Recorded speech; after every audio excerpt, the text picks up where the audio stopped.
So we've got some cool updates on a few different things. So I'm going to give you those.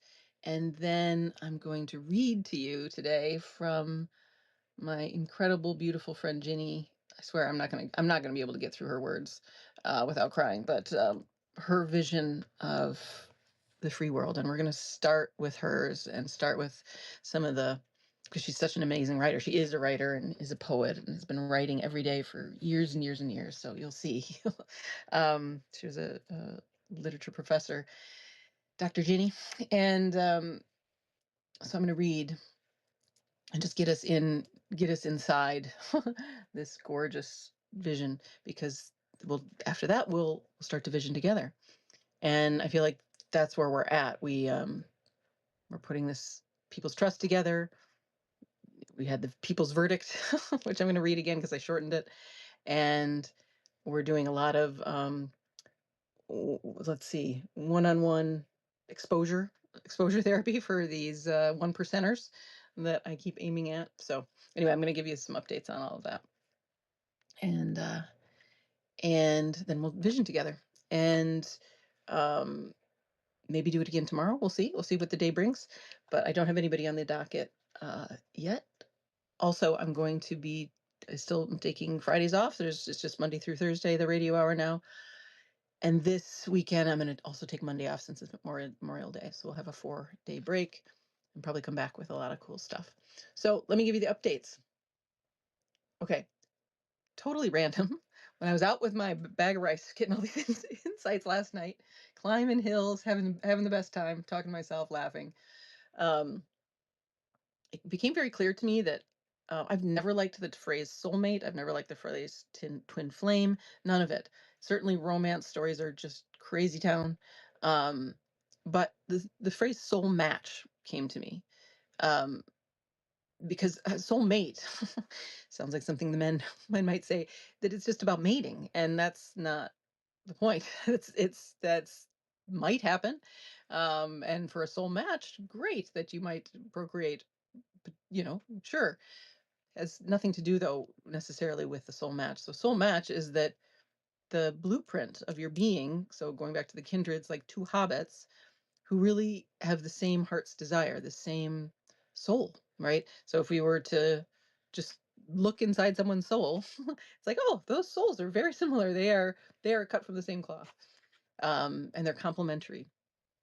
And of course, can be same sex, can be all things, but they'll have a masculine and feminine usually dynamic in there. So one of the people are a little more masculine, a little more feminine. I always give the example of Trixie and Katya, one of my two favorite drag queens, and I think they're a soul match. They're only friends now. They're best friends. They're completely and utterly in love with one another. They just don't go to bed with each other, which they should. But Katya is just a little bit more on the femme side, and both of them are named Brian, and they're real. Trixie's a little more on the masculine side. Good example of a soul match. Trixie and Katya, get together, for God's sake. We're all waiting. Okay, let's see. Okay, great news on the People's Trust. So we have a website being built by Ginny and her team, and we fixed the Substack thing that I couldn't figure out. So what we're going to do is get a URL, get an email addresses for our website. So the People's Trust website, and then we'll have an email to create the Substack. So it'll all be linked together.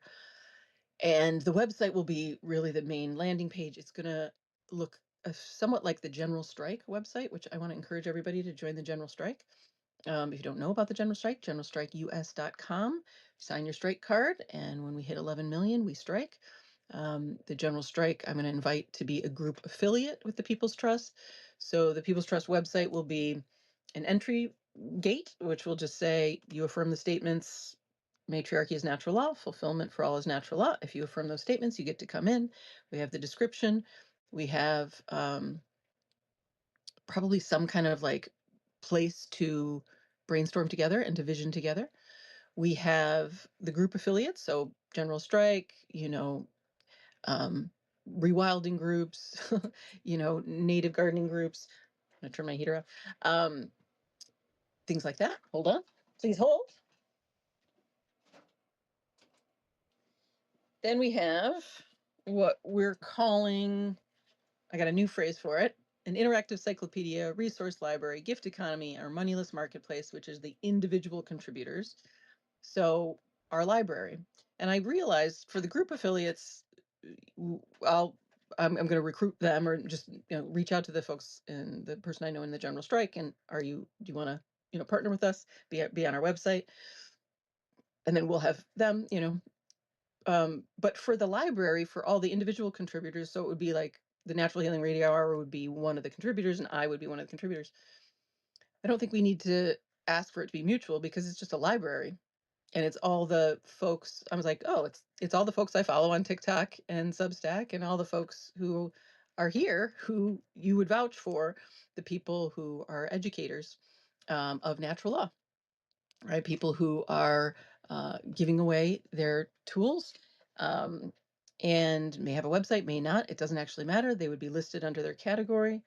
It's going to be really simple categories: culture, tech, energy, people, human development, all natural development, animals, earth, so my new friend who's a regenerative farmer, who has a big network of regenerative farmers, they would be all individual contributors. And if they have a group, that would be on the group affiliate page.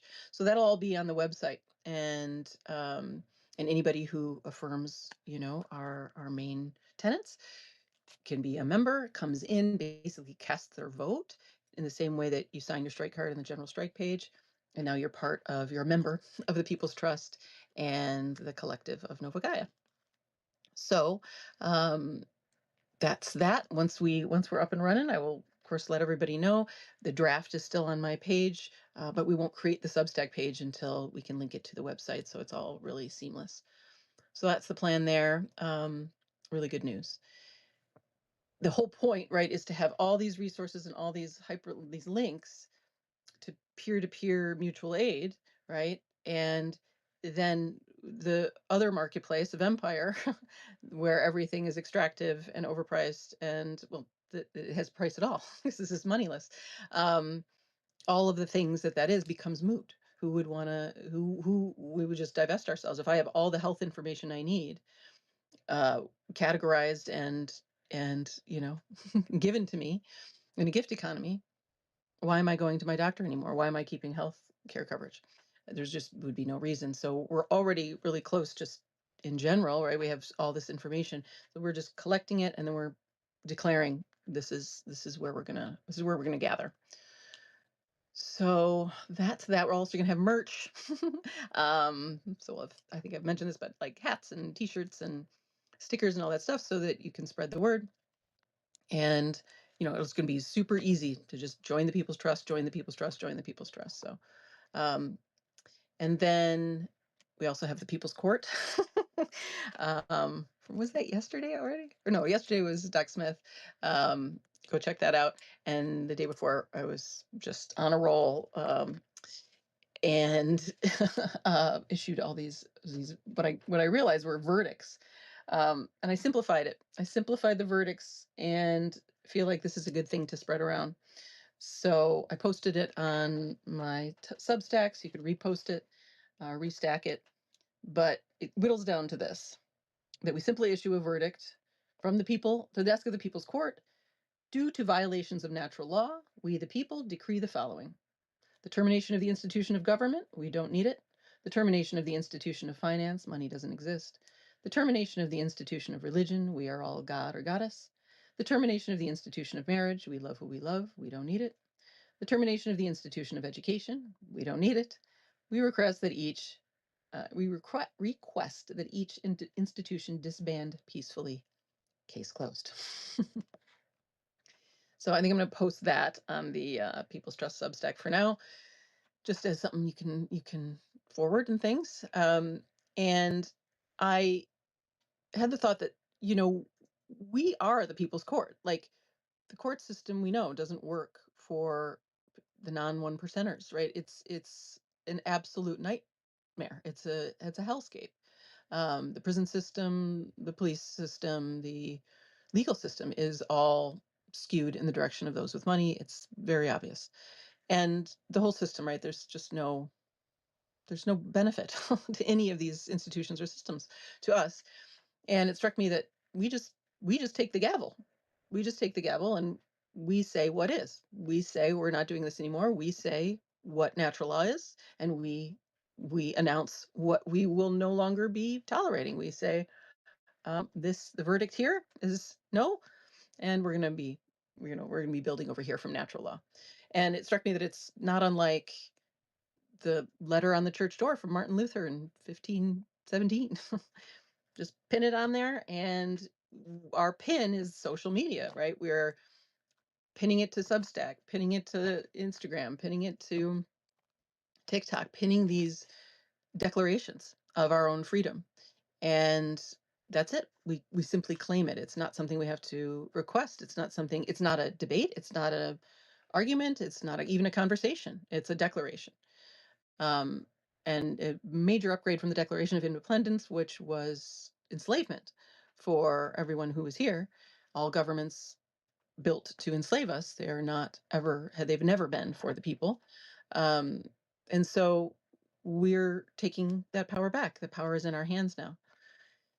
And we just claim it. A year and a half ago or more, I had the vision over and over again of, there's all kinds of ways to say it, but basically a changing of the guard. The last shall be first, the first shall be last. Those with real spiritual power, real awareness, real awakeness, real Christ consciousness, Sophia consciousness, we take our seats. And our seats we're the new leaders. And I want to encourage everybody here. Everybody, you're us. Take your seat. Take your seat. Post your stuff. Restack these things. Stake your claim. Refuse the old systems, and join us. We have, our our cult's tenet is fulfillment for all, and matriarchy. That's it. It's just natural law. So it's nothing exclusive about it whatsoever. So yeah, there's no more. It's just announce it. is my take there, and that goes for the systems, right? The institutions that we're saying no more. It also goes for individuals. So some of I'm on a tear with the 1%, white men like Jeff Krasno, who now blocked me on Instagram. So I'm fantastic. Fantastic. I got through to him, bothering him. And Zach Bush, who I famously love to razz on. But these guys, same thing. I'm issuing verdicts. I'm issuing what, the judgment as to what they're doing, and inviting them to stop working for Empire and work with us. And yesterday, I had a conversation with a man who worked for one of Zach's projects, and has quite a big following, and had a awful experience, and we're working together. So we are working together along with several people that he knows. So we're going to have at least 7 or 8 testimonies against Zach and his endeavors. So just offensive things, money laundering, sexual misconduct. So financial and sexual misconduct at least. And we're going to post a letter. We're doing an open letter. There will be at least 200,000 eyes on it, with the followers we have at least. And basically it's another verdict. And my idea is to issue the verdict, tell him where he went wrong, and then issue community service. That's what I think we do with these 1%ers. Here's the people's verdict. Here's where you went wrong. Here's our proof. Here's the testimony. And here's our sentence. And your sentence to community service, always community service. And in Zach's case, it's to convert his resources, including his people and his money, that is all just staying inside the 1%. It's not going to the people at all. I'm now, that's completely confirmed after my conversation yesterday. I already knew it, but it was confirmed. And give it to the People's Trust. Give it to building the new network, building a free interactive encyclopedia, interactive moneyless marketplace. That's the idea. So we're going to be working on that letter soon. You know, the phrase that came to me about these men, you know, these white men with money who are hoarding resources, that they all deserve this. They all deserve this, that to give them no shelter, to not, you know, I told Jeff, like, I'm not taking my foot off your neck, man. I'm not going to. Like, you're like, I'm Frodo. I'm going all the way to Mordor. Like, you won't, it's not going to work. whatever plan you have, it's not going to work. So who are the one percenters that you can go, you know, tag, you can go pin a letter to? They don't deserve shelter. They are extractive, they are parasitic, they are wealth hoarders, they are colonizers, they are sexist, they are racist.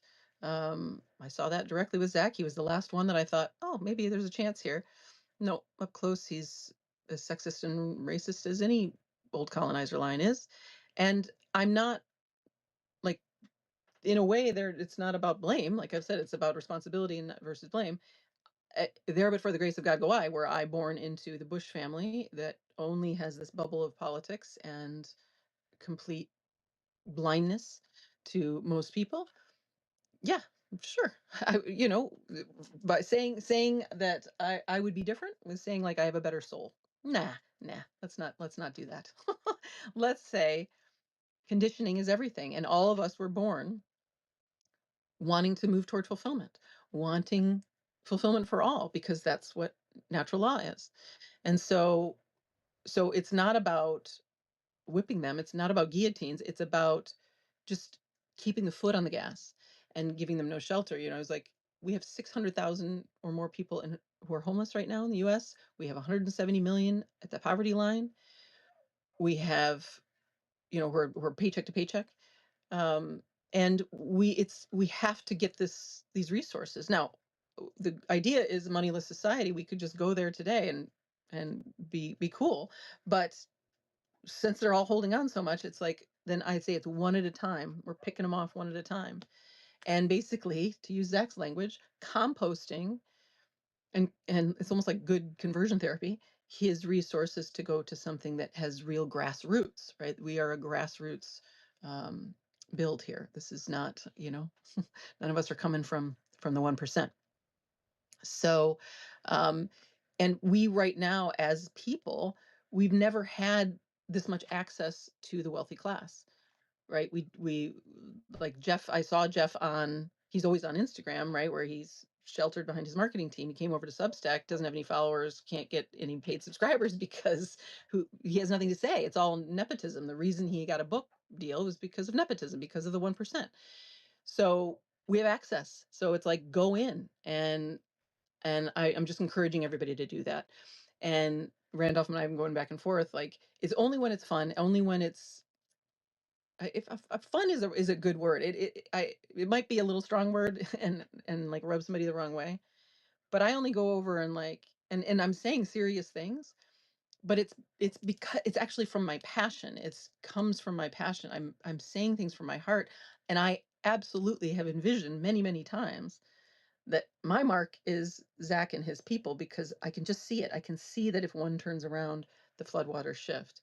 And I believe I that everybody might have somebody like that, where it's like, you have access, you know, you follow them, you kind of like what they say, but they're lost. They're lost in space as one of these lost boys. So just something to consider. It's been fun to pin these letters and feel like Martin Luther. So Randolph's been having fun with it too.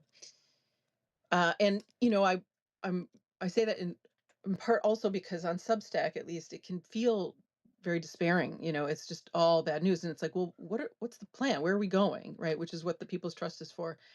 But also, like, it gives you a focus. It gives you someone to convert, because in the end, that's what converts. Right? It's one on one. You know, in any activism work or whatever, you get to the point of it's one on one field work. Right? You have the ideas. You have, you know, like, we create the People's Trust, we create this thing. Great. Now help somebody understand it, help somebody cross that bridge, right? Grab their hand and show them the way. And so it's, it's pretty fun. So get loud. But yeah, but with the Zach Bush thing, it's like, oh, we got him now.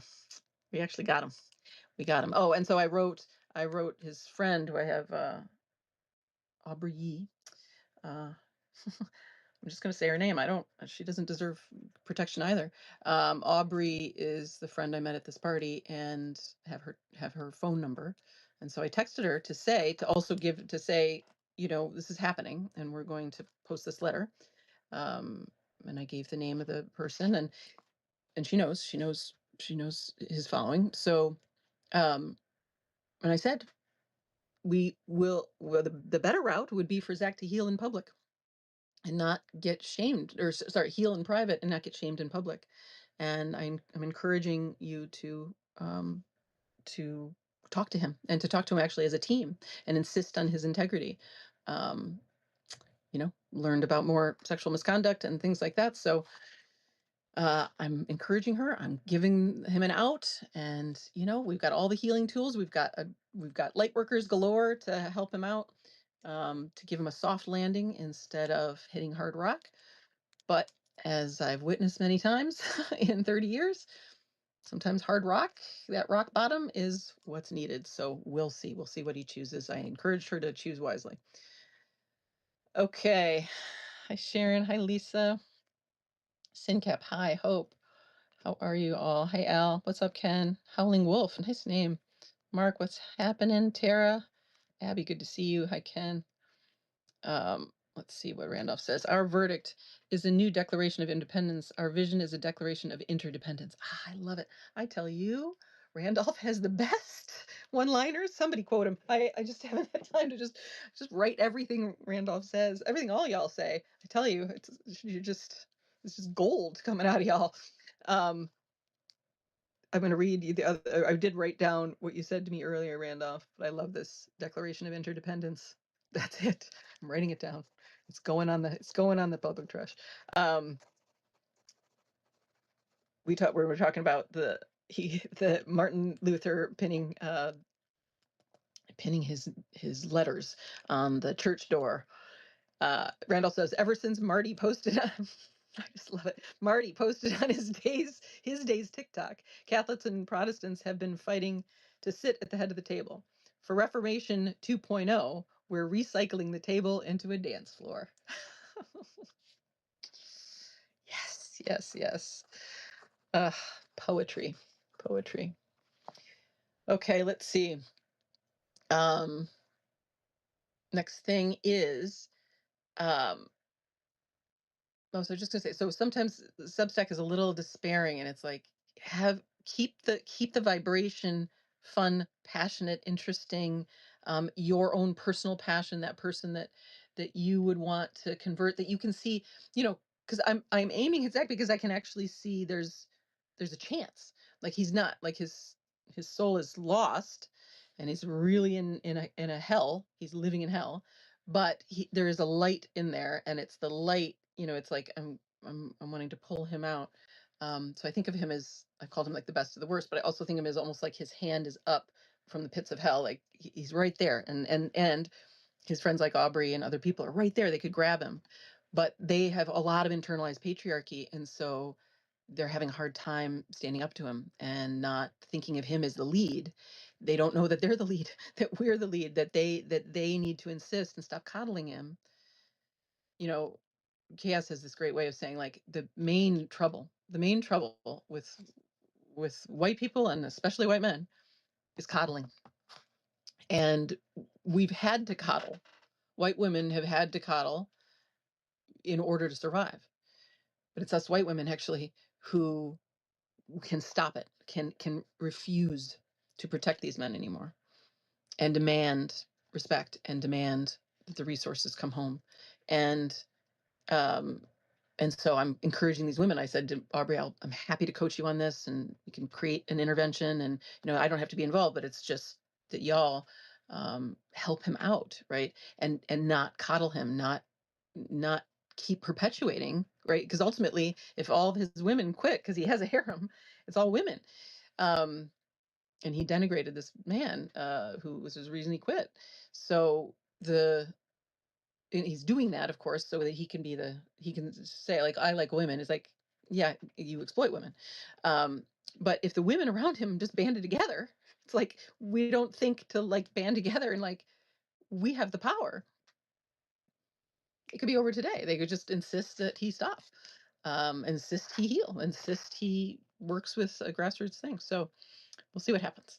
But I'm very, very enlivened by it. I mean, it's, to me, it's like I don't see his out. I don't see his other option. So, okay. So have fun with it is the point. Be passionate. Do your thing.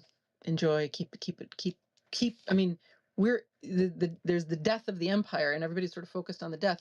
Focus on the birth. Focus on the birth. There is an enormous group of way showers and educators and alive, awake people like y'all who are creating the new world right now. So we're just going to step into it. So I'll post the People's Verdict on the People's Trust Substack for now, and the People's Party as well. So keep that calendar open for winter solstice and maybe summer solstice. We'll see. We'll see what happens with this letter. Who knows? Maybe everything's just opened up. Let's consider it. Hi, Sharon. Okay. The other thing I want to talk about before we get to the visioning is a conversation Vasvi and I had yesterday. So fun. I get to talk to my my two adopted kids most days, and she's just amazing. So we talked about her being in what we were calling the void. So sometimes in awakening and seeing through the veils and feeling through the veils, you might see and feel, and this is just to normalize it all for all y'all, you might see and feel that everything's light, and or that everything's empty, that everything is like a sort of like a dream or a hologram, and that everything's blackness or void. So that's where she was at. She was like, everything's black. And she saw that like there was still color and there's still form, but it existed in a void. And I know this, and you all can feel this right now. It's actually, if you look and you feel, and you don't have any stories about anything, you can look from awareness and feel from pure awareness. And without the story, looking at any object, so to speak, but feel through it and look through it, it's actually empty. When you think of it as form, it sort of hardens and it seems like it's form, and you have the name for it, which gives it this object. But there's another dimension there, which is open. And so Vasvi said, and Vasvi can help anybody, $60 an hour to walk you through this stuff as you go through it.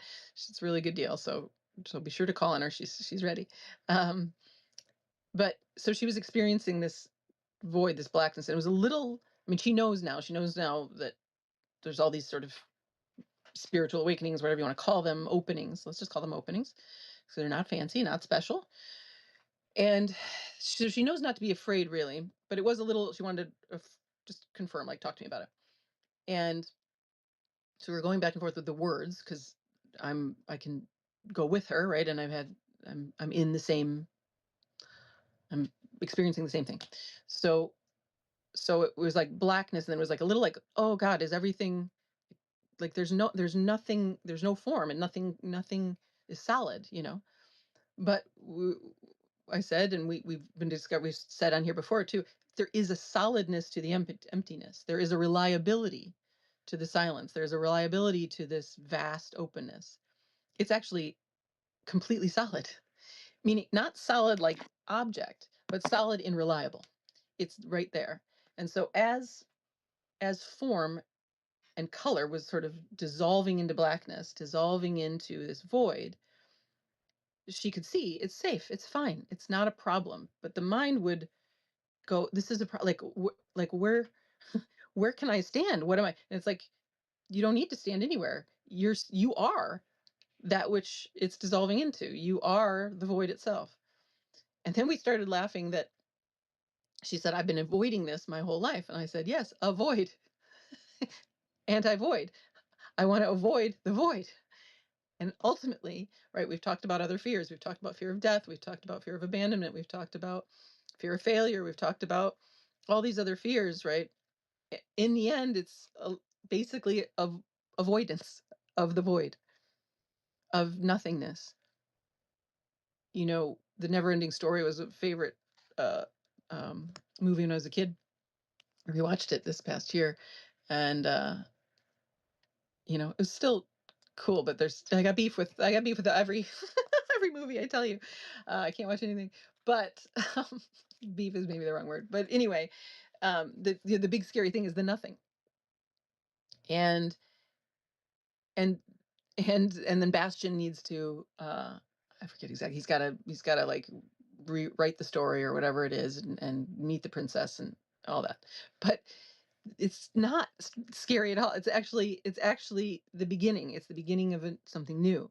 So we are, as a world, falling into a void here. We don't know what's next. And everybody's afraid of it. And everybody's practiced avoidance because we think our safety is over here, and I don't know, whatever, our marriage, our job, our money, and it never was, and it didn't even exist. That was always a story. And so as your stories pop and as your body opens and you sense the vastness and the void, fear not, fear not. Feel how safe it is and know that that nothingness, that emptiness is going to wash clean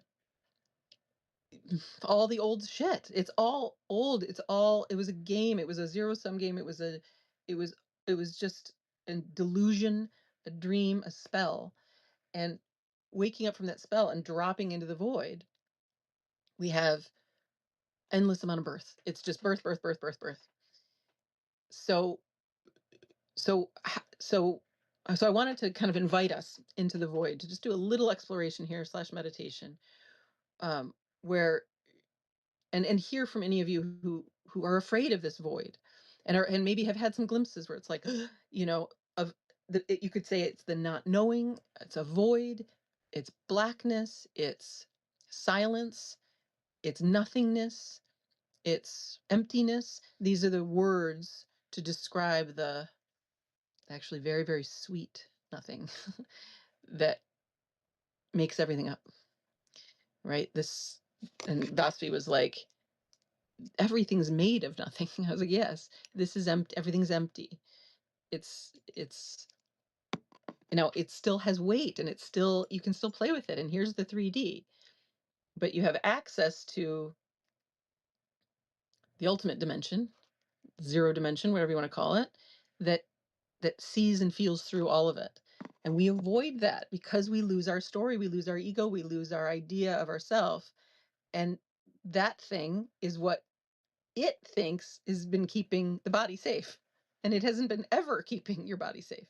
It's only put you in harm's way because you are operating from a spell that has you tripping over yourself. Versus if you fall into the void, which is to say, be aware in a moment and embodied, it's just void. And then I want to correct something I said the other day where I said it with Doc Smith yesterday, where I was like, if you initiate from fulfillment, you get more fulfillment. But it's not quite the right word. It's not initiate, because there isn't a separate self-initiating. It's more that there is a flow. So I should have said, if it comes from fulfillment, you have more fulfillment, because the initiator isn't you, it's life. It's like behind you. And so fulfillment moves through, and then you move from fulfillment and you have more fulfillment. Alignment, like we were doing with the stuff on the head yesterday, alignment is here. And then you get more alignment. Right. And I was saying to Doc Smith, like all of his stuff it's just intuitive. I was like, oh, that makes sense. This feels so good. It was like I just needed a reminder to, like, my native sisters, right? My African sisters who have these things on their heads. Like, oh my God, that feels so good. Of course, right? So we're coming from alignment, we're coming from natural law. And um, and that will always set us right. So once we enter the void, we have a chance for natural law to take over. And so our psyche, fear from the past because you got hurt when you stepped into the void, when you stepped into not knowing, when you stepped into your true nature and let yourself do what you wanted or whatever, you got dinged by a culture that's insane, by a family that is completely out of alignment, by a school system that is completely out of alignment. Over and over and over again, you got stopped. And then the story is it's not safe to be in this void. So, avoidance, anti void. Don't avoid anything. There's nothing to avoid. Come in fully to the moment. You'll see there's a lot here that is, that's, it's just spectacular. So Vaspi was talking through this and we were just in the void together. And she was like, it's actually really nice, It's like, yeah, it's actually really nice. Like these little, she really didn't believe them, but there were little bits like, oh no, am I going to be like this forever? Am I going to be functional? And then we looked and she's visiting her boyfriend. It was like, oh, it's just perfect. Life set this up so that she was away from her parents and would be able to be taken care of. And um, she was just able to kind of sink into this void and be taken care of. And Riddick just doing whatever she needed, And I was like, look how the timing of this, right? Look how life set it up so that when you really got to know the void, you had this really, and life will do that for you too. Like you don't have to like make yourself safe. That's what life is doing. She wants you safe. She doesn't want any of her children, us, to be unsafe, unfulfilled. She is constantly encouraging you to move toward fulfillment. And when you, as a separate self who has an idea of like, no, I have to do this for money or whatever, you do that instead, you're out of alignment. You're going to get smacked and smacked and smacked, just like our whole world is getting smacked and smacked and smacked in order to knock you into alignment. And it's what you got two choices. Do you want to get knocked into alignment, or do you want to listen from the void for that alignment and let it move you? Either way, we're heading toward fulfillment because that's natural law. Like the water will find its way. So that's that. I see a couple questions coming in. Oops. Welcome, newcomers. Welcome, Cosmos Tinker and Kate. Randall says, yes, it's her sweet nothing to us that she's been whispering to us forever. Totally. Randolph's also, he calls it she, her, right? She's been whispering just all these beautiful reports, right? And he says when this poetry comes through, it's from her, right? He's not the writer. Same here. I didn't write this verdict. I didn't write the People's Trust. I did not write it. I channeled it. It's her. It's always her. It's life. Whatever you want to call it. If you don't want to give it a she name, it's just life with a capital L. She's in charge. He's in charge. They're in charge. We, and you could say we're co-creators. We're here to, oh yeah, Declaration of Interdependence. Good one. Right? We're just we're writing on her behalf. And then of course, each one of us is a unique and perfectly balanced voice, and every single one of us is an essential voice, so it's like a chorus. And then some of us are on pitch, we're in alignment, and so we're channeling, we're on pitch singing her song, and then the others on pitch come, and then we create a interdependent or interactive encyclopedia with thousands of people who are singing a free song and are are channeling her. So everybody has access. Everybody's essential. Um, everybody is just her talking to herself. So I love it. Sweet nothing. Abby says, for so long I thought I was disconnected and broken, and instant realized I was never broken or separated from source. Exactly. These are the stories, right? Exactly. Disconnected and broken, and instantly realized I was never broken or separated from source. Exactly. Never. You never have been. You never will be. And that's actually what the void shows you. It's like, show me the separation. If we feel into this vast spaciousness that is awareness itself, that permeates the body, that permeates everything, the void, the space, the pure space that everything arises out of, where's the disconnect? Affirm it for yourself, confirm it for yourself, go see. Can you find where your awareness isn't connected, where you're separate? You have to tell a story. It's a story of separation. But if you feel from inside your arm through your skin into the air, you're not going to find it.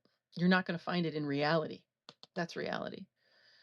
And that's the difference between, it's not even spirituality. It's not even like when I tag my stuff, I tag it with like non-duality. And when I go on Insight Timer, I haven't posted there in a long time, but you have to choose like what tradition your stuff's come from, right? And I have to choose, I don't remember what the whole thing is, but at some point you have to choose non-dualism. Like, it's not an ism. It's not a, right? Like, I'm like, Insight Timer should know this, but they don't, because there's still these stories of meditation, these stories of piousness and spirituality, when really it's just source, and it's just here, and you're never disconnected, and you can confirm it for yourself, and you don't need to get into some state. You don't need to do a bunch of mantras. There's no step to get there, right? What's looking is what you're looking for. There was never a break. There was never a thing you needed to do to get somewhere. So thank you, Abby. Exactly. Anybody where this is like, it's like, I don't quite get what you're saying, or it's the void still scares me. I want to speak to that if there's anybody with questions. And then just to say, can you feel the void with me now? Right? So that which is looking at me, that which feels your body, that which sees thought, the background awareness is the void. And it permeates everything. It permeates the body, it permeates the room, it permeates the land, it permeates the sky. Your body is the center. It's like the center of the eye, but it's connected to everything. And so to, let's say, drop in to that void, to release or open into that void, to let your body fully submerge herself, himself, themselves into the void, to float and sink into it. Float is the uplifting energy, and sink is the downstream energy. Upstream and downstream energies in the toroidal field. We let ourselves float in the upstream and sink in the downstream. Just let yourself be. And the body can sink into the void that is already holding it, that's never been separate from it. Video clip at 43 to 45. Okay, cool. Someone says, how does alignment come from someone who is not here anymore, but how do I stay in alignment with that someone? Does this mean we are already aligned? Let me read it again. How does alignment come from someone? I'm assuming you're saying who is not here anymore, but how do I stay in alignment with that someone? Does this mean we are already aligned? Do you mean alignment like in a relationship, or alignment with somebody who has passed over? Tell me what you mean by this someone. How do I stay in alignment with that someone? If it's like, it might not matter if you mean a living person. Well, the question is really, is it alignment? So if probably you've already answered your question, that you are already aligned, meaning what alignment is, and life wants your alignment, your fulfillment. So you don't have to align with someone. Life will align you. And that goes for people who are deceased as well. I still sometimes I don't talk a lot with my deceased relatives, but some. I talk with my mother and my stepfather and my dog. um, and I speak with them when it's aligned in whatever's going on with my life. Like I was a little um accused. I was a little like miffed with my mother last night. There's some insights that came through, and I was like, TC, you treated me like an object here. And she'll be like, yeah. she's she's with me. But I've also commended her. I'm like, you sent me to we moved from a small like blue collar town to the suburbs of Detroit before my high school years. And we moved there for many reasons. She got a job from being a school teacher to a school principal, and got her master's degree by herself, and was wanted to go to that area for the job, but also because it was the best public school in Michigan. And so that was for me, and it was a good move. It was a little, I was never asked what I wanted to do because I don't know that, but I don't know that I would have moved because, the suburbs were kind of cold. But there was, there's heart in that, and there was love in that, and there was thoughtfulness in that. And so, point being, I have these aligned moments with TC where I chat with her. When it comes to my on-ground relationships, like y'all who are gathering here and all the beautiful new friends have come in and all this stuff, that alignment just happened. It's like I didn't do a darn thing, and it's all been completely, oh my God, just magic. So all I'm ever doing is following my fulfillment, following that flow, following what feels most alive, what feels most true. And it's a flow. It's a flow. And then my flow took me into creating the radio hour, and then on, and then here's somebody else, and here's somebody else, and being on TikTok and making friends there. And it all just flowed. So at no point did it feel like I did anything, because that right there it's just a concept of a noun in here. There isn't a noun in here. Of a noun going and getting something, which is why I corrected my language from, this idea of initiating, because the initiation has already happened. We've all been initiated. We're all being initiated into the new earth right now, into Nova Gaia. The initiation it's already happening. It's really well underway. And we just get on board, right? Yesterday when Vasvi and I were talking, we were talking about the waves of life coming through, and she was like, it's very up and down. And I was like, yeah, it's like surfing, because it was sort of these emotional crests and things. And I was like, yeah, surfing, I think, is the best analogy for it.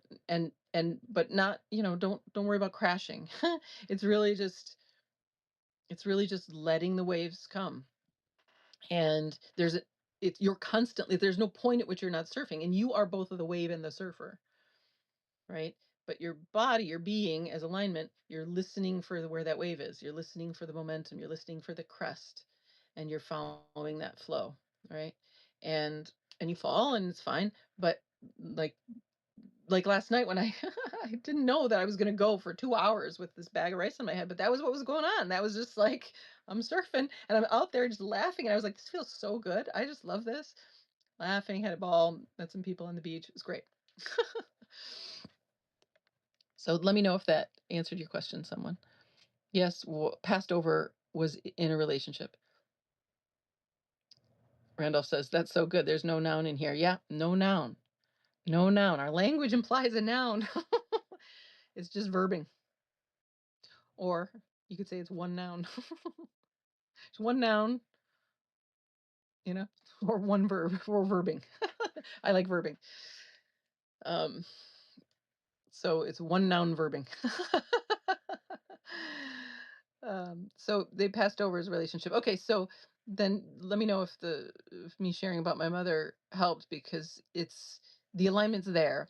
And then, you know, there's, yeah, there, um, what I want to talk with my mother about, it's just everything's still on my terms.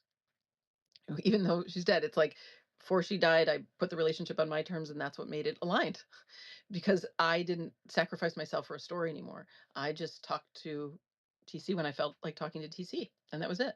So that's the invitation. Do you feel like talking with them? Do you have something to say to them?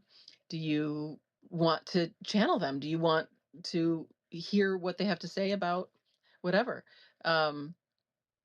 Mostly I'm talking to my mother. I'm not asking for, I ask for guidance.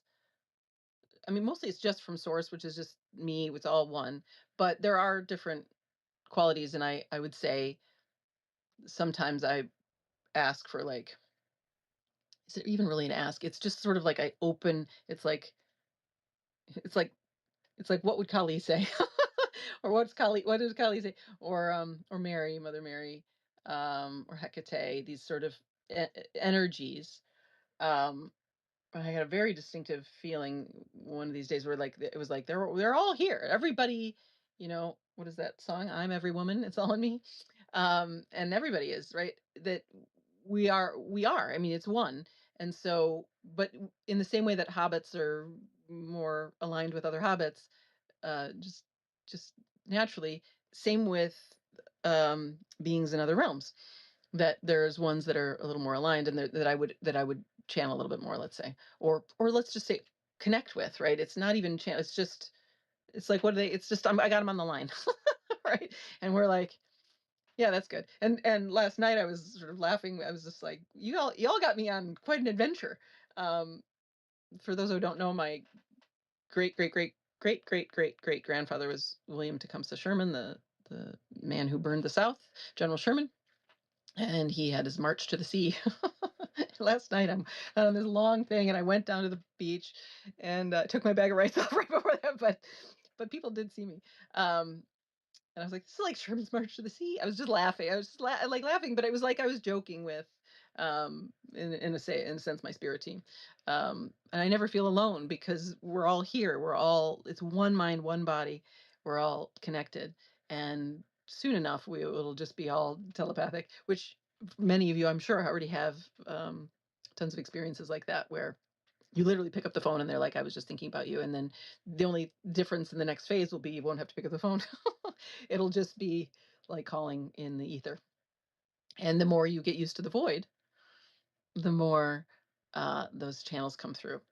So, so trust the alignment that you want to have, right? What feels good? How do you want to talk to them? Do you want to ask them certain questions? Um, it'll be the just right alignment that feels good to you, if that makes sense. So let me know how that resonates. Hi, Sarah. Good. Okay, anybody else? Any questions about the void? It's really juicy. It's totally safe. No need to avoid it. I'll just pause to see before we go into the visioning. Yep, I keep thinking about everything that made me feel I missed out. I want to hear from my mom. I wonder how I could get the warmth back without thinking twice. Have the beach around my town, but feel completely different within missing. How do you feel the presence? Okay, good. Well, let's go into it. Let's go into it. Yeah, you have total access to your mom.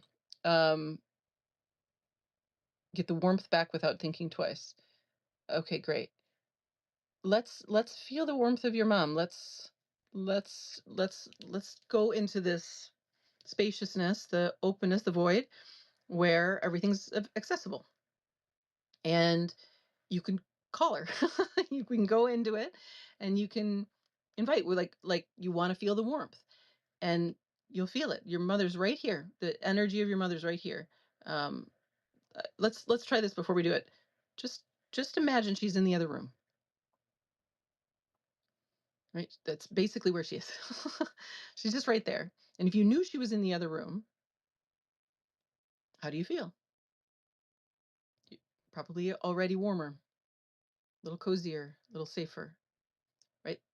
That tells you that it wasn't about your mother being physically present. That tells you she was just a channel to an energy that you always have access to, that's yours as well. And it's always there. It doesn't, the bodies come and go, energy remains. And all the qualities are right here. There's not a quality missing. They're all right here. Warmth, gentleness, strength, fierceness, all right here. So see if that helps. But let's go into some presence so you can access it. Okay. Um, and then we'll read Ginny's letter, and then we probably won't have time. Tomorrow we'll do the group visioning. I'll prime us with Ginny's stuff because it's great. It's exactly that. But I want to make sure we feel this together. Okay, so really simple. I'm going to keep my eyes open today, but you don't have to. You could close them. We're just going to do like 5 to 10 minutes to go into what we're calling the void today, to not avoid it, and see and feel how all these qualities are, and almost like put a call out. Okay? So what's looking at me? Pure awareness. What feels your body? Pure awareness. What sees your mind? Pure awareness.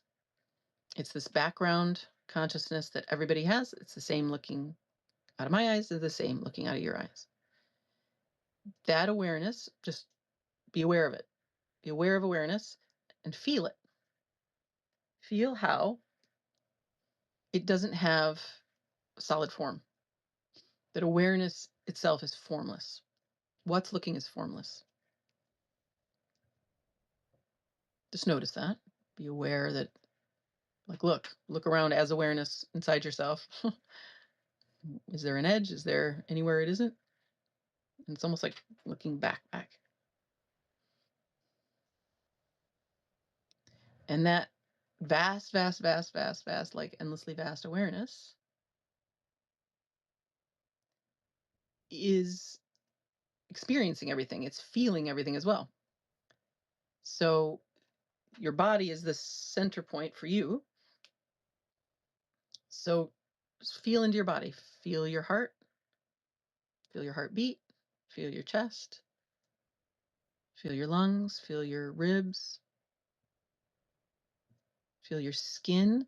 Feel from deep inside your heart into the rib cage, into the skin, and then beyond the skin, into the clothes and on. Awareness can feel through it all.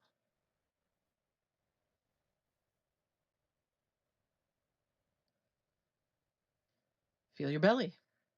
Feel it sink down. Let your belly be sink. Let your legs sink. Let the flow of energy that goes downward take you down. And then there's a flow that goes up. Opens your spine up. Feel your belly be soft and open. Feel from deep inside your belly, like the pit of your belly, which might have pain, which might have a knot. That's totally fine. You can feel right into that too. And feel through it. Inside the knot, inside the belly, through the skin, into the chair, into the room, out into the street, out into the woods. From the front, from the back, from the bottom, from the top. Pelvis, legs, top of the chest, feeling inside your shoulders, feeling in the pockets of the shoulders. Feel behind your collarbone. Feel behind there. Just go there. Just awareness can go anywhere. Just go right behind your collarbone. Feel through your collarbone, through your skin, through the air. Out. Feel into your shoulder blades. Feel those wings expand. Out your shoulder blades, out the back, out, a mile behind you. Doc Smith yesterday was talking about the back half of us. We often aren't back there. Feel the back half of you. And then keep going, keep going, keep going, keep going. Feel all the way back. Feel the air way behind you. Where do you stop? Feel into your neck. Feel into your brainstem. Feel deep behind your eyes in the middle of your head. The pineal gland, that third eye point, from inside the middle of your head. Feel the front of your head, your skull, your face. Feel through it. Let the mask drop. And then feel the back. Feel your brainstem. Feel the back of your head. Feel your hair follicles. And all the way out the back. Feel from the middle of your head through your ears. Let your ears open. Feel how your ears are empty. Feel how your face is empty. There's energy. There's aliveness. But where's the solidity from you as awareness feeling it? Feel from inside the head, out the top of the head. Go right out in through the brain, skull, hair, up. Feel your arms. Feel your hands from inside your hands. Feel through your fingers. Feel the aliveness that is your hands. Feel the weight of your hands.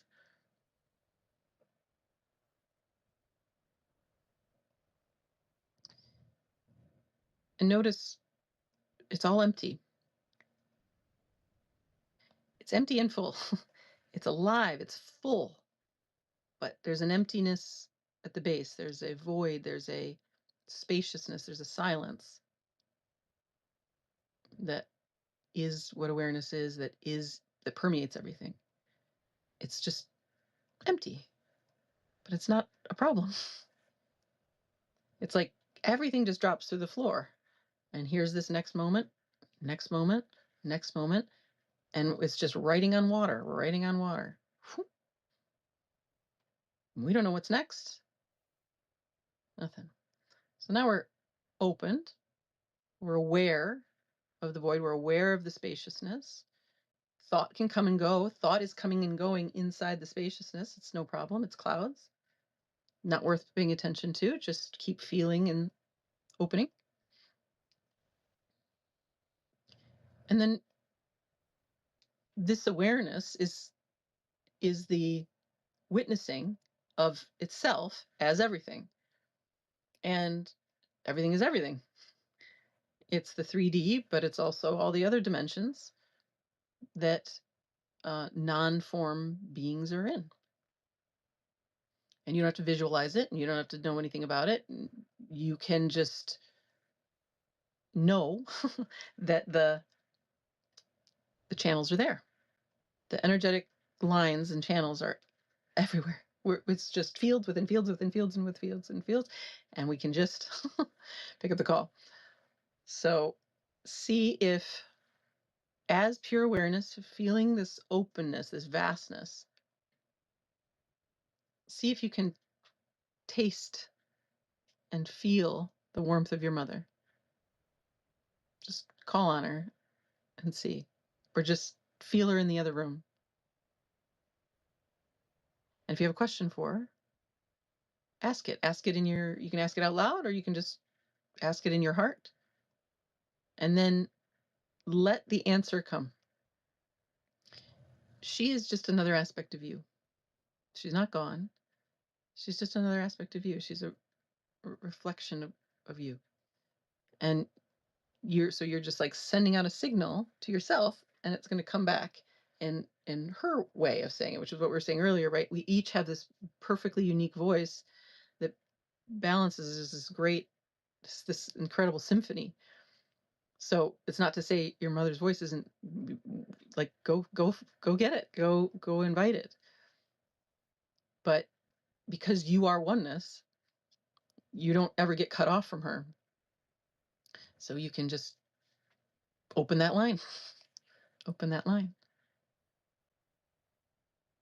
And sense her and listen to her. Like, she'll answer the call. Right? Let me know how that's going. Randall says, Sarah Moselle, oh my God, check out Sarah's Substack. She's a wonderful, inspiring daily adventure. 100% agree. Sarah inspires me every day. Preach, Sarah. MG says, oh yeah, like being drawn here yesterday and today, this place, this time, to hear your message, reaffirming what I journaled, pieces of discovery on this. Amazing. That's it. That's how it goes. Exactly. Jenny, just about to read from you. We're doing a little exploration. Hi, I'm here. I'm so glad you're here. You're about to, I'm about to read, and I'm like, there's no way I'm not going to cry. Hi, Kathleen. Good to see you. Hi, Success Lewis. What's up, Charles? Okay, how'd it go? I just want to hear from someone, named someone, how that exploration went, and if you feel like, I'm so glad, MG. If you feel like, hi, Gigi. If you feel like you can be in touch with her, right? This vast field, everybody's here, everybody, everything is here, and you're just gonna throw out the call, throw out the signal. It'll come back. So let me know how it went. And then if you don't know, I've got tons of other meditations and explorations on the Healing Hour and on my website, Insight Timer, YouTube, with music, without music. And all of them are meant to open you into oneness so you can have that access. with your beautiful mother. Okay. Eep. So good to be here. At last, so good to see ya and everyone. Oh my gosh. We've got pure poets here today. You all are incredibly inspiring to me. Okay. I'm going to read from Ginny. This is just really good timing. And someone, you just let me know. You let me know. And if you need extra support, DM me. Okay. So we are visioning. We're like, okay, here's the verdict. Here's the people's trust. Here's this Nova Gaia. Let's go, And Ginny and I were talking about, well, what happens? Like, what does it look like? And we want a space to envision together. And as I said, Ginny's a beautiful writer and has written in her journal for many years. And P.S., I want her writing to be a font. Somebody who knows how to make a font. It's maybe my favorite script I've ever seen. Just beautiful. I want like this, Ginny, just framed. Maybe I'll do it. Maybe I'll print it out. I have a printer. Hi, Alex. Okay, so this is Ginny's vision. This is a beginning vision. I'm just going to start reading it for us. She says, I'm thinking about what it would be like if we were all free. If we all were able to unchain ourselves from money and fear and patriarchy and capitalism.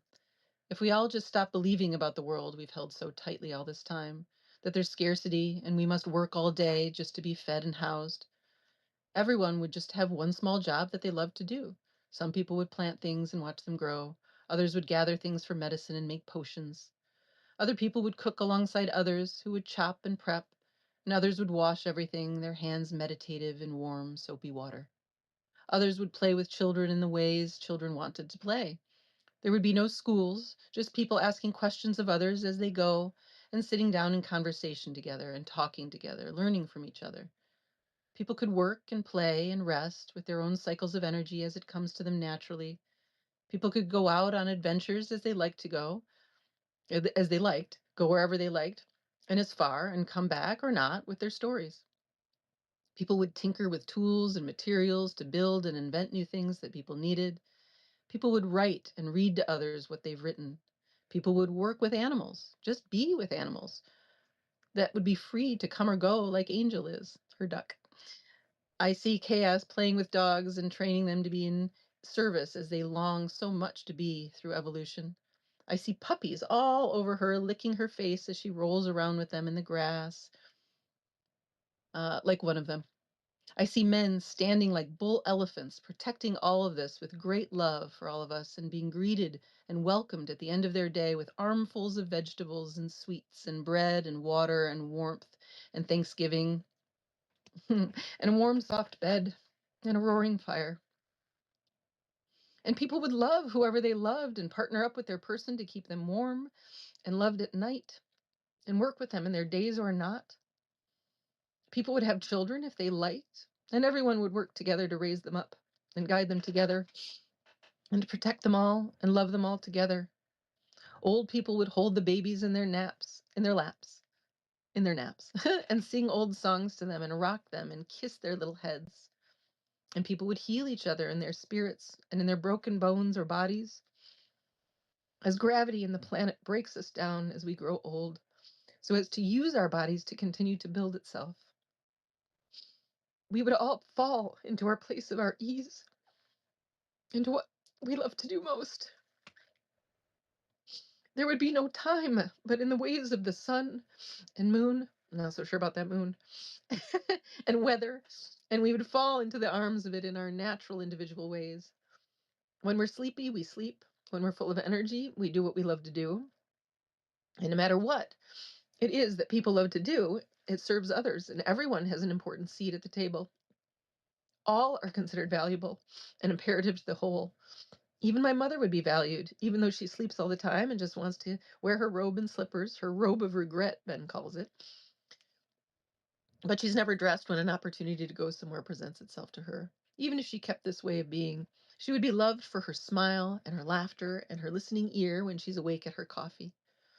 But in this world, she would change because people would be around all the time, and she would interact with them and fall into service in some way, playing with children, holding babies in her arms, perhaps. sitting around the fire with others and listening to their thoughts and stories. Everyone would have purposeful work that they would choose that suits them and not worry about food or safety or warmth or love. And if people go astray and hurt others with their words or hands, there would be Meg and others to remind them that they're free and loved and valued and help them find their way amongst us all with great patience and without judgment. And people say this would never work because some would seek to have everything for themselves, but even they could be healed of this by helping them understand that they already have everything they could ever want. We would all be free to go or stay. We would all have mansions or tiny houses or no houses, just travel and exploration. And all this just takes a shift in our ways of thinking. It just takes all of us turning our backs on the system that enslaves us all. A big fat no to what is not true to ourselves. And what would I do in this world but a little of all of it? And that's the thing. For all my life, I wanted to do everything. I wanted to learn to farm, to train animals and know how to care for them best, to gather in the fields or gardens, to explore the world and walk in the forests, to build things, to cook things, to play with children, to listen to people's stories, to travel, to sit in quiet contemplation, to be unperceived in nature, to paint, to make jewelry, to write, to tell stories, to sit in conversation with wise people and learn and teach together with them. I've never been able to settle myself into one thing day after day, even as much as I love repetition and learning to do something really well by figuring out myself how to do it and then practicing it over and over until I'm happy with what I can do. And people would be free to do that too. You could switch it up all you want and do a master one thing after another. You could switch jobs anytime you want. Jobs. As a microcosm, I can see this all here in this garden before me. The men here in Portugal do protect all women and children because they're raised in groups here. Girls and boys as teenagers all go out together, hot on dates or just a team of girls or boys, but all of them together. So boys know that women and girls are not separate from them or withheld from them. So the boys don't fight each other over them and they don't ogle the women as objects, but just see them as other humans. And the girls here grow up into strong, outspoken women who are capable of doing anything they like. And the men here aren't scary or macho. Many of them stay in the arms and homes of their mothers. Too long, some say. But that's a good thing, I think. Mothers who love to mother, I'm sure, find great joy and fulfillment in that. But they do feel the scarcity here as the capitalist snowball rolls over them. The lie of more and not the truth of enough. The propaganda machine that pumps this out constantly to the whole world and makes people want more of something else. But they seem strong against it for the most part because they cling tightly to extended family and large groups of friends. Um, and this is about her duck. I'm sorry if I skipped something here, Jenny. She comes. This is Angel comes to the edge of the roof when I talk to her sweetly and run the water in her pans, and she looks down at the ground. I can see her measuring the wind and the softness of the grass below and stretching and preening her feathers in preparation for it. But she doesn't jump. Angel, I tell her, trust your body. When you jump, you'll remember that you have wings for gliding and a soft landing. Have you forgotten that you are a bird, my love? Perhaps, like all of us, she's been in a cage or on the ground so long she's forgotten this truth in her domestication. We all need to be remembering our wings now. We all need to be preparing to jump. I think of the new world we're building in the people's trust. I find that the real stickler for the liberation of the people is our belief in money. People can't get their heads around the fact that it's fake. People think that when the billionaires fall and wealth is redistributed, there will be money for everyone. But that's just another system that, if we cleave to it, will just begin again with the eventual result being more hoarding of wealth and resources. But money needs to go. All of it. At this point, it's just zeros and ones anyway, just binary code. It truly doesn't exist. It's a trick, a sleight of hand, an illusion. And if it goes away, people are not prepared to understand how to behave otherwise. It will be like being told a hurricane is coming and people will panic and drop everything and run to Walmart for canned goods and toilet paper. God, why is it always toilet paper? It seems to me that we need a different message, something concrete to show people what wealth distribution would look like. And to be honest, I don't know myself. If we say housing will be free, your mortgage or rent is paid off, the landlords will think, where will my income come from then? Well, the house itself won't need a mortgage, because the banks are no longer owed by the landlords either. It will literally be how I just abandoned my student loan and my credit card debt. So I just turned my back on it and forgot about it. I just delete all my emails from Capital One or whatever. I think nothing of it.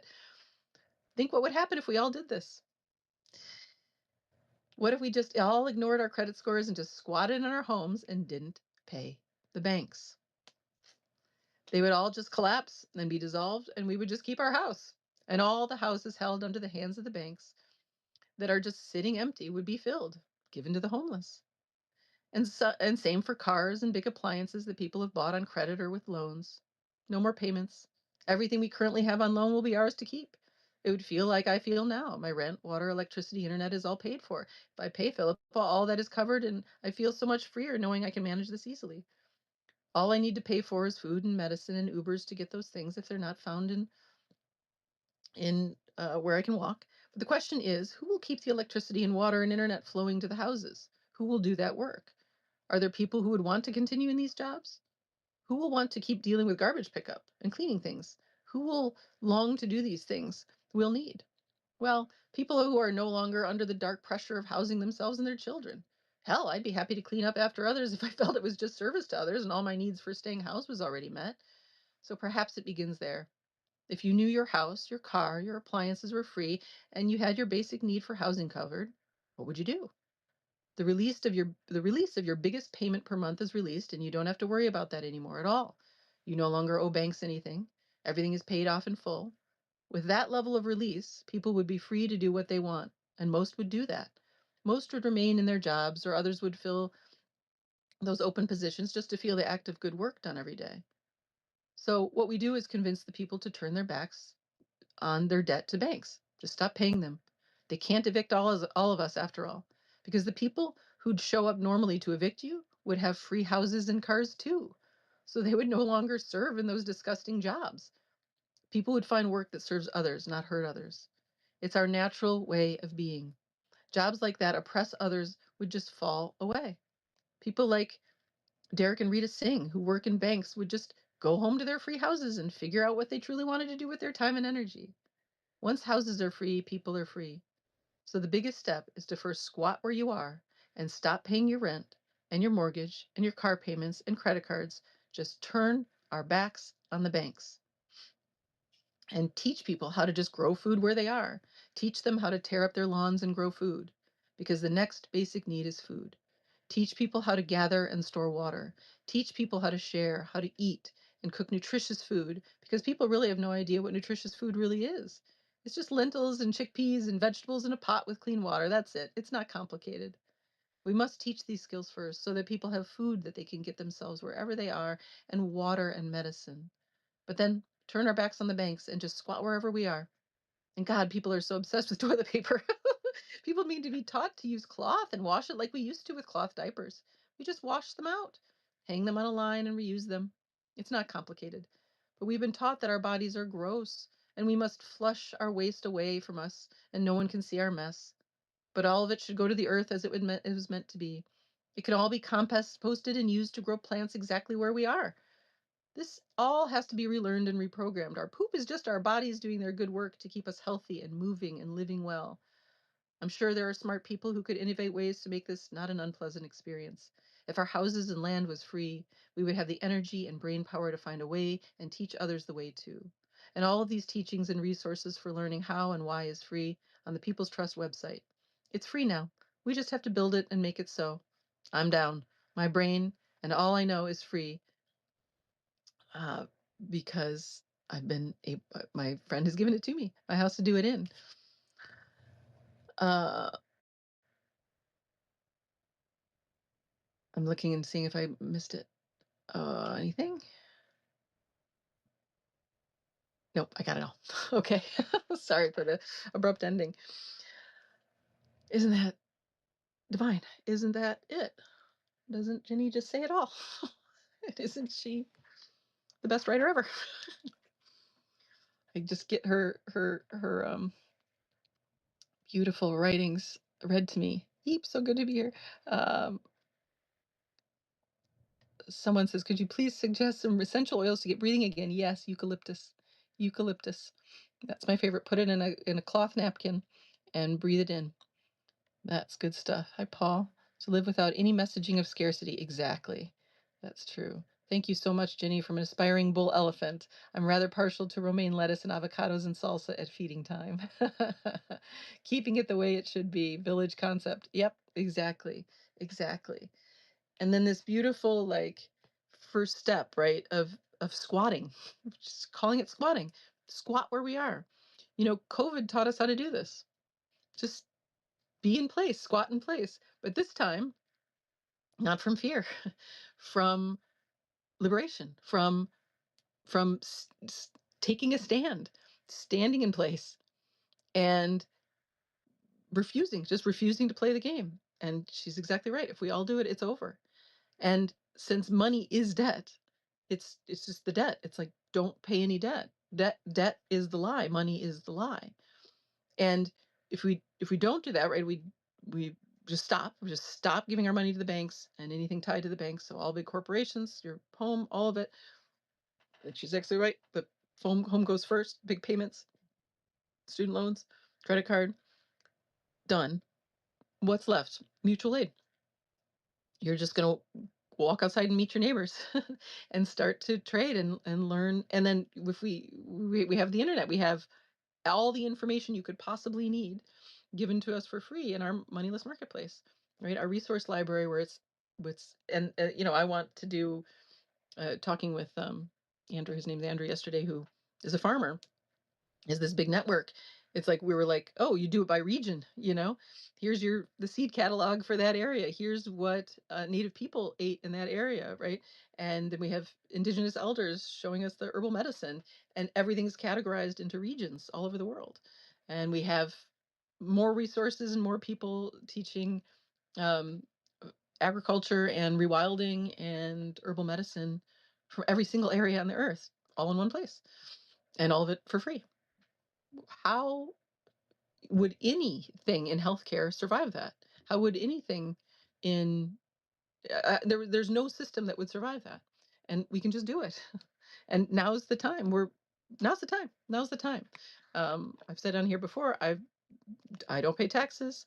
I don't pay health insurance. I just stripping away as much as I can, and I don't have a mortgage, so I say we just do it. That's the vision. That's step one. And yeah, squat. Just have fun, squat. And know that all of your brothers and sisters are doing the same, right? Judy says, LOL, Randolph, I see you. Lettuce, avocados, and salsa it is. Thank you for being that guy. Totally. Bull elephant. I love that image so much. You men at the periphery, holding the periphery so that each village center can thrive, and the women and the children can grow and thrive and have all their needs met. Because like Ginny was saying, I mean, I feel the same. It's like, I want, like, boy, would I love to have a fire circle to sing at night with all y'all, and a craft hut and natural building. I want to help build my cob house and learn how to make tiles and have my own spinning wheel and kiln, and or have it at the village center or both, because there would just be endless abundance, because that's natural law. The floodwaters shift, and I tell you, it's heaven. It's heaven in a day. Give it to our women, starting with our Black and Native women. Give it all to them. We're good. We're good. And we could live wherever we want, right? Our bodies, when we come into the body knows, right? We were talking about this flow earlier. So I love where I am in California, and I get a little itchy nose and stuff. I'm not so sure it's my native habitat. I really, really want to go visit Slovenia, where the Lukaziches and Popoviches came from, and Ireland, where I haven't been yet, and Austria, the places of my heritage that I haven't been, because I have a little feeling that habitat is more aligned. Although, we'll see. But I'm very happy to be here now, because I think the United States is where it begins, where we see through the illusion of countries, first of all, and unite, international unite, because countries are countries are just puppet shows. There's not they're they're they're also not real. None of it's real. It's just been a spell. But yesterday Andrew was saying how he is one of his mentors is a farmer in Detroit. The Greening of Detroit is it's called, and beautiful, beautiful reparative work there. Um, Black folks, white folks coming together and learning from each other. And Andrew's a white dude, and this guy said, "Here's the world. Like, look around, and there's the world." And then he picked up soil, and he's like, "And this is the earth. Here's the earth." And he's like, "And we've been to in the world, you know." And I've been thinking about the world, right, as this world. It's a spell. It's like caught in a spell. We're caught in a spell of money, caught in a spell of separation, caught in a spell of black and white, and you know, man against woman, and all of them, all of them, all of them. And when we come down to earth, it's literally just like, what's for dinner? Let's make a pot. Let's have a dance party. Um, you know, what did Randolph say? We're in Reformation 2.0. We're recycling the table into a dance floor. Um, yeah, yeah. What stops them from repossessing the stuff?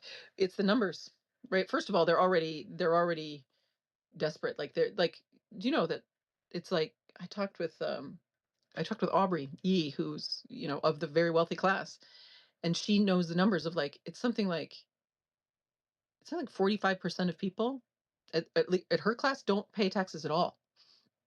And then I think it's like in general, most people don't like majority of people don't actually pay taxes, either through tax loopholes or they just don't pay it. Um, and PS taxes, like taxing labor has always been illegal. It's not actually there's actually no law that says you have to pay your taxes. So it's already the case that we are out of control, and they know it, and they're desperate. They're desperate, desperate. So we all just stop. There's no way to, and then we all band together, right? So if an ICE agent comes to the neighborhood, we're all there. The bull elephants are there to protect us. Um, but that's where we need the community. But it's just this like on the screens, we're getting cast with this fear.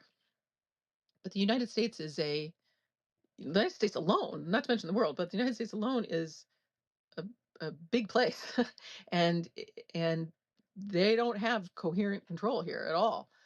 They never did. They always needed mind control. Everything is mind control because it's like Jenny said, it's just the mind. It's the spell. When we wake up from the spell and the veil is, wow, is it gone? It's just gone.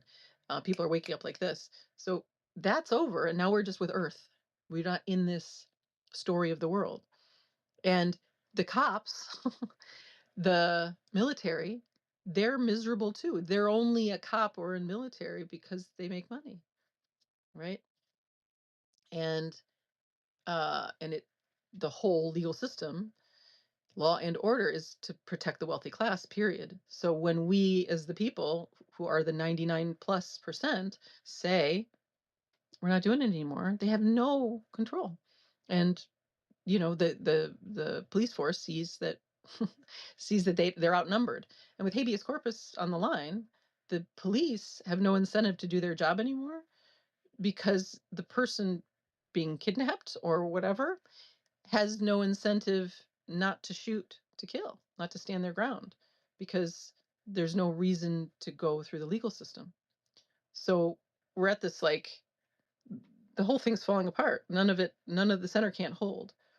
And so we're visioning what it is. It's actually really simple. It's just live. It's just be on the earth and honor yourself and stop, like, wake up from your own spell, which is really just the spell of money.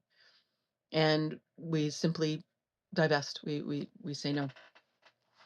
So, and sign your strike card at the general strike, and then join the People's Trust, and we will keep building the vision, and then seeing ourselves in the numbers of people as a part of it. So it's like, oh no, this is where the real power is, and this is where the people are, you know. Um, and having seen behind the curtain, going to that fundraiser at that $18 million or whatever house with Zach and his harem. um, there's no right. So the people who run shit, they have to harvest our energy because they're all hungry ghosts. They're all vampiric. They're all coming from a separation story, a wound. And that's the colonizer bloodlines are all run this story, and then it perpetuates, and then we get caught in that spell too.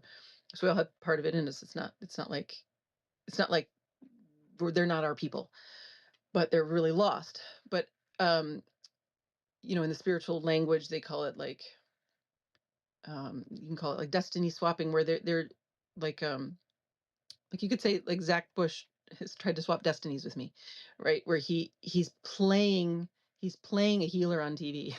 He's playing a leader who wants to help the people on TV, but he's not actually that. He's actually a lost boy, deeply hurt, who had an agenda from his grandmother from the Bush family to be president. And so he's just trying to please mommy, please Nana. I wrote to him on his story like, when are you going to stop? When are you going to stop being Nana's good boy? You know what I mean? And come join us, because that's the wound. So not good enough, a fear of the void, fear of not being a real boy in Nana's eyes, but it's all just illusion. Um, but my point is, with going to that party and seeing these people and how they operate, first it was so dead. There was no energy there. And when he and I had our hug, he was like clinging to me like a desperate man, like a drowning man, and saying he's having breakdowns every few days. And it's emblematic of the whole thing breaking down, because without the people supporting it, we're the ones with energy. We're the ones who hold up with our labor, right? It's all our labor. The backs of the people is what built everything. And the people who run stuff, the 1%, are vampiric because of the hole in their heart, basically. Um, and they have to keep siphoning our energy. But as soon as we don't give it to them, they die. And I saw it. I was like, these people are all like The Walking Dead. I was like, they don't know how to have a party. Like, it was just dead. There was no life there. And so if we divest our lifeblood, they have no, like, they have no, they literally, like, some of them will just literally keel over. They're not, there's no life force there. It's all been this extraction. So know that they are powerless without us. Like, they have no power. And then breaking up from the spell of money is really it. Then the people with the guns, what's the incentive to hurt their neighbor? They don't need to anymore. So it's really the spell of money is the thing. And also to just know they have no power of their own. Zero, zilch, none. I've seen it. And really they just do mimicry. They just mimic real people who are actually in touch. Um, and that's been the case for a very long time, all these bloodlines that come from very old vampiric energies, um, associated with all the big institutions on earth, right? Religion, finance, education, government, and the institution of marriage, which was an enslavement. It's an enslavement story. So women as property, basically. So anyway, we're like done. It's like we're actually done. Our consciousness is raised, and then it just takes the step of we're we're woken up. Okay, now what? And I think Ginny's right on. It's just squat in place, and enjoy your life, and meet your neighbors, um and know that fulfillment will find you. That we're at the birth cycle. The death is, don't focus on the death. It's fine. It's like, let it die. Where's the birth? The birth is us at home, making homesteads, living together, sharing together, and having free information, and free food, and everything free, because it is all free. In the end, it's actually all free. So uh Ginny says, squatters unite. Totally. Proud squatter.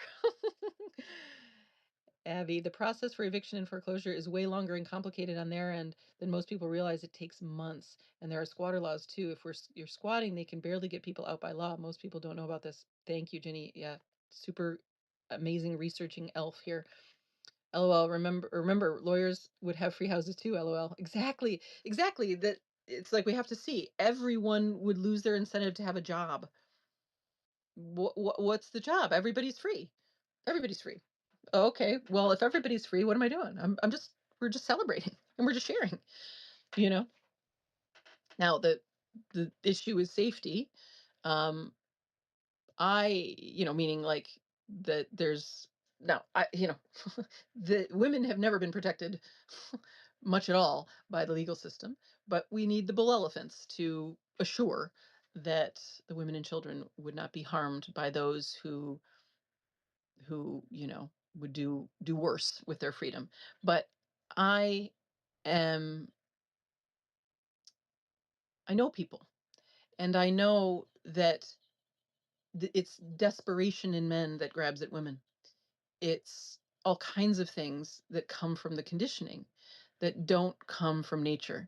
Um, that were we to have children be free and follow their fulfillment, there would be no reason.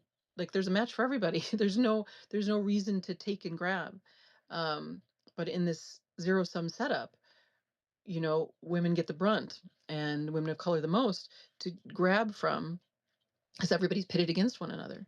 And so we have men abusing women left and right, and at every level, right? I was calling out Jeff Krasno for this letter to his wife is bordering on sadism, because that's actually what they get to at that level, right? They've been in this colonizing bubble for so long. They're so out of touch with their bodies. They're so out of touch with real fulfillment. It's all the facsimile version of it.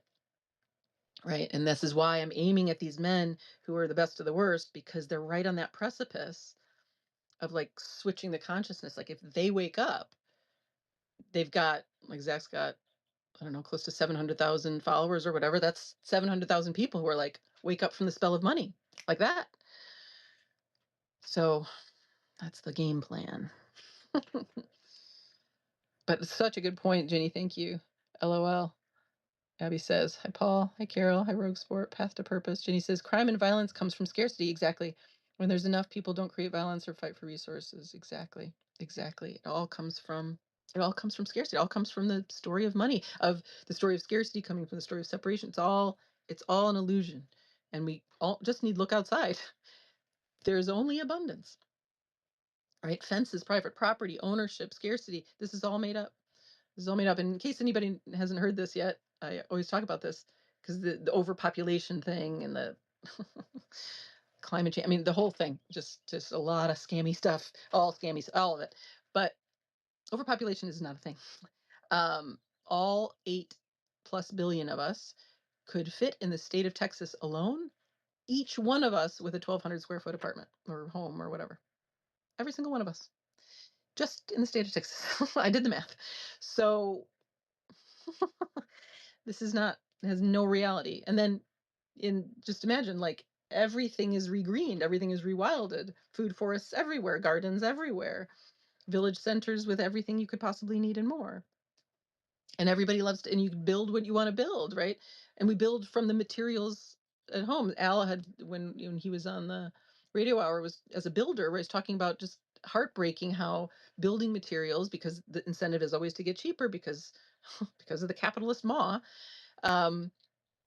So that now that the building materials are so cheap that there's all this plastic, and that houses can't breathe anymore. Which is why I want like a cob house with lime plaster where it's breathable, right? And it's healthy, and it's also fireproof, also pest proof, all these things, because it comes from the land, the soil that you live on. And basically village huts again, right?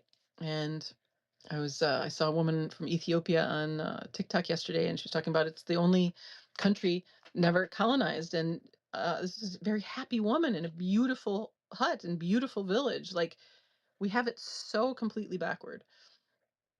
So it's not just the U.S., it's Africa, of course. Africa, it's like ground zero of liberation, and the U.S. I think this is, I mean, obviously all the countries in Africa, but it's like let's study Ethiopia. Let's study where we have been the least colonized, the least frightened by the scarcity story and the money story, to see what that map looks like, to see what those villages look like. We all want the same thing. We all want free life in a village where we can dance and play and create all day long. And who doesn't want that? Nobody wins.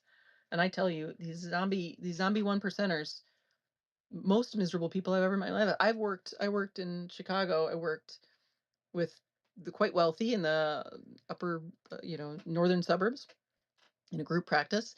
And I worked at the Whole Health Chicago, where the wealthy people came. And I worked in community mental health in the poorest neighborhoods. And hands down, the richest people were the most miserable. Hands down. The more money, more misery. Because and of course, I don't mean to say people who are poor. It's like it's absolutely miserable in its own way, and desperate and crazy. And there were fewer spells, let's say, and we actually had fun. I had a wonderful women's group where we had so much fun. We had a lot of fun. Whereas with the folks on the north side, fun was hard to come by. So so money is not helpful, right? These folks were half dead in this mansion, and they were, you know, these were people giving to a nonprofit. Now it's just a money laundering scheme, but they're, some of the most tenderhearted of that ilk still completely miserable. No idea what a party is. So we are liberating them too. We are liberating everyone. I feel for all of us. No one wins in this. It's just because it's fake. It's a fake, unreal, not true storyline. So, Janice says, I see it in Portugal now. We walk the street at night with no fear. It's so interesting. That's amazing. God, wouldn't I love that? Walking around with my weaponry always. And I live in an extremely privileged area. Still, I've never known what it is as a woman to not be aware of my safety.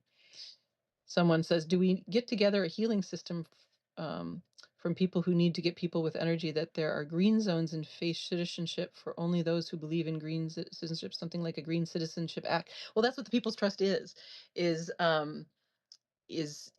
allegiance with this vision. So you can go on my Substack, and it's the draft version. Jenny's making a website. We're going to have a Substack attached to that website that'll have everything there, but it'll give you the rough draft of it.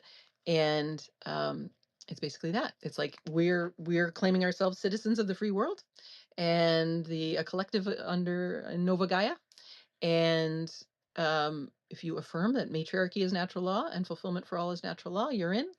And you can contribute to our resource library of individuals giving away their free education, our educators, and part of our group affiliates, which would be groups of people, in different regions and doing different things that all align with our tenets.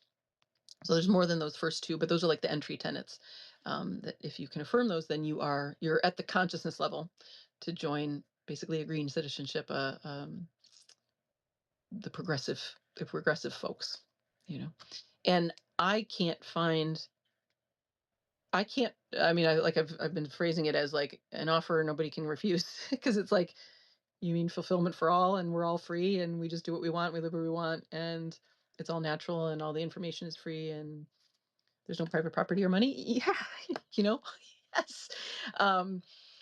Not as a threat, an offer you can't refuse, but just like, why would you? Why would you? I can't think of anybody who wouldn't be on board with this, and that includes the one percenters who think they're getting something. They're not. They are the most miserable people on the planet. Maybe not the most miserable. I don't know. They're traumatized too. Everybody gets traumatized under this system, right? Let's say they're the most disembodied. They're the most soulless. It's soullessness, because of course our brothers and sisters in Gaza, the children in Gaza, everywhere around the world, there's being horribly. We have a Holocaust, we have a genocide, we have the horrors of this system in our face now all the time, 24/7. That's that end of the trauma, and then there's the trauma of the other end of the 1%ers that are soul. They've lost their soul. They are so disconnected from their body. They're so disconnected from their brothers and sisters as to not be able to feel anything. And so I'm aiming at them to get them to feel something like, wake up, my brother, wake up, my sister. You can join us. You can join the people. Come to your heart, come to your soul. Someone says, do you have someone to represent from India? Just wondering, it would be good to know if there is. There's seriously a need here as well. 100%. We have Vasvi in India, in Delhi. Who else do I know in India? I don't. I have someone in Pakistan, Cameroon, India, just Vasvi in Delhi. But you, how about you? How about you? How about you? Be your representative of your region. Where are you at? Because there's a need everywhere, right? We every single area of our planet, of our beautiful Earth, we all need it.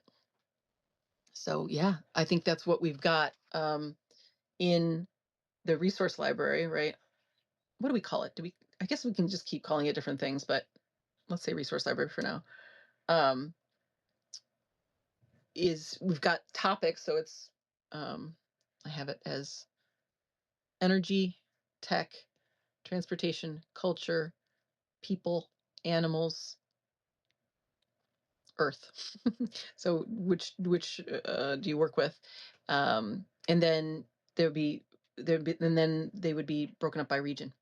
So in India, in Delhi, so Vasvi would be under people. She works with the natural develop. It's like the natural development of all those things. So she works with the natural development of people because she's a awakening healing teacher or educator. And then it would have her region, and then you could network with them. So reach out, DM me on Substack.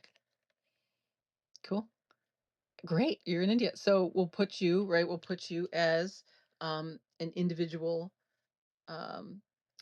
educator, right? As somebody as our contact. And then if you create a group in India, then you would have a group on the group affiliate page as well. And that's how we start to network. And where are you in India? But I love it. Thanks for asking that. That's how it would go. It's all regional. And we're thinking, it's like there's no countries anymore, right? It's just what habitat, what region do you resonate with? So, many people would squat and stay where they are. They love their land. Many people would migrate, right? It would be like the birds finally are uncaged, and some of us are migratory birds, and some of us are like the duck, like Ginny's angel, who would just stay in the backyard. So, but there's no fences, there's no borders, there's just freedom, and somebody will give us a ride wherever we want to go. But we gotta see it that way. Someone says South India,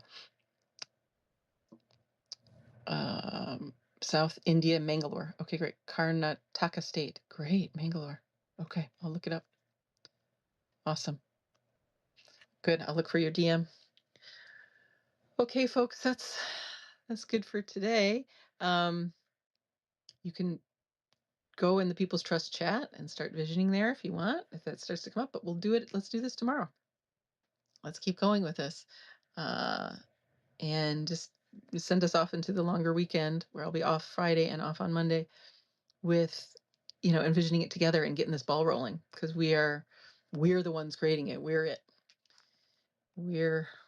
channeling each other and source, same, and writing it together. So heart. What a pleasure.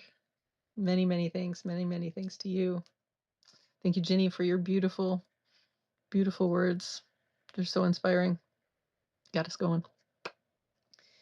So back tomorrow, 4:00 Pacific is the Thursday time. And thank you to everybody who came. Love you all. Thank you so much, Ginny. You're amazing too. You're all amazing. You all inspire me so much, and love to hear from you. Love to hear your voice. Love for you to join the men's group. Any men on here who are struggling, not even struggling, just want to make some friends. But we have a beautiful men's group every Sunday, 5 p.m. Eastern, 2 p.m. Pacific. DM Randolph Prox, and he will give you the link. Amazing men in there. And Randolph, we've got a couple more coming to you. They've been reaching out, so look for those. Look for Randolph and come heal. And of course, we have Al and Vospi. If you want private sessions, go to my website, megrokel.com. Vospi's $60 an hour. Al's $100, and they're both beautiful, beautiful, beautiful coaches and teachers. Okay. Oh, goody. Okay. I'll talk to you tomorrow, everybody. Bye.